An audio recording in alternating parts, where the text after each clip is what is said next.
বেতন দ্বিগুণ করার সুপারিশে সন্তোষ জানিয়ে দ্রুত বাস্তবায়ন চাইছেন সরকারি চাকরিজীবীরা।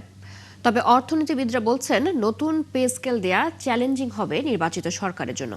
বাড়তে পারে জিনিসপত্রের দাম, বৈষম্য তৈরি হবে বেসরকারি চাকরিজীবীদের সাথে। বিভিন্ন অংশীজনদের সাথে আলোচনা করে পে স্কেল বাস্তবায়নের পরামর্শ তাদের। শারমিন নীরার প্রতিবেদন।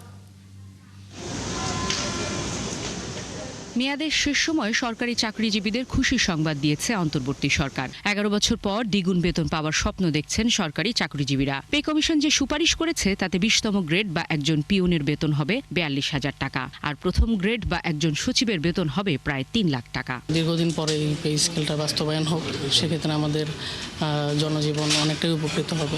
বাস্তবায়ন হয় আমাদের কিছুটা দুঃখ দুর্দশা লাঘব হবে। কালার এক্সপার্ট এবং ডার্ক স্যাপ সমৃদ্ধ অরিক্স অ্যাডভান্স ডিটারজেন্ট পাউডার, আপনার লন্ড্রি এক্সপার্ট। দুর্নীতি মূলত করে আপনি অভাব অনটনের জন্য আর কি। যদি আপনি পে স্কেল যদি বাস্তবায়ন, আশা করি যে দুর্নীতি আপনি অনেকটা হবে আর কি, লাঘব হবে আর কি। আগামী জুলাই থেকে পে স্কেল চালু হলে আগের চেয়ে সরকারের বেশি খরচ করতে হবে প্রায় 1,06,000 কোটি টাকা।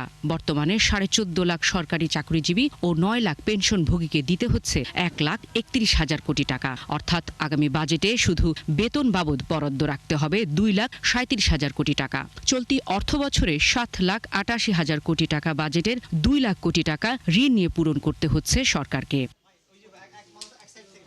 এমন অবস্থায় বেতন বাড়ানো নির্বাচিত সরকারের জন্য চ্যালেঞ্জিং হবে বলে মনে করছেন এই অর্থনীতিবিদ। 3.69% মাত্র হচ্ছে আমাদের জিডিপি প্রবৃদ্ধি হয়েছে।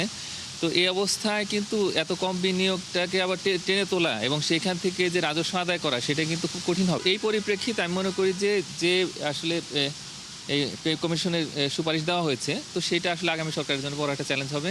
এমনও হতে পারে যে সরকারকে আসলে ঋণ করতে হতে পারে। তিনি বলেন, পে কমিশনের সুপারিশ প্রত্যাখ্যানের সুযোগ নেই, তবে বেসরকারি কর্মজীবীদের কথা মাথায় রেখে বাস্তবায়নের দিকে যাওয়া উচিত। প্রাইভেট সেক্টর আসলে ইকুয়ালি তারা আসলে এই যে তাদের যে স্যালারি সেটা বাড়াতে পারবে কিনা সেটা আমাদের দেখতে হবে। তার কারণ যখনই স্যালারি বাড়ে তখনই কিন্তু মূল্যস্ফীতিও পাল্লা দিয়ে বাড়ে। মূল্যস্ফীতির চাপ এবং একই সঙ্গে যারা বেসরকারি খাতে নিয়োজিত তাদের উপর একটা 2 রকমের চাপ তৈরি হতে পারে।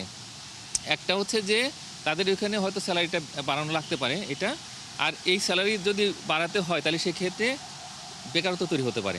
সাধারণ মানুষকে চাপ না দিয়ে রাজস্ব বাড়ানোর পরামর্শ তার। সবাই বাড়লে কিন্তু তখন এই ব্যয় সংকলনটা তো কোনো সমস্যা নয়। শারমিন নীরা, 71, ঢাকা।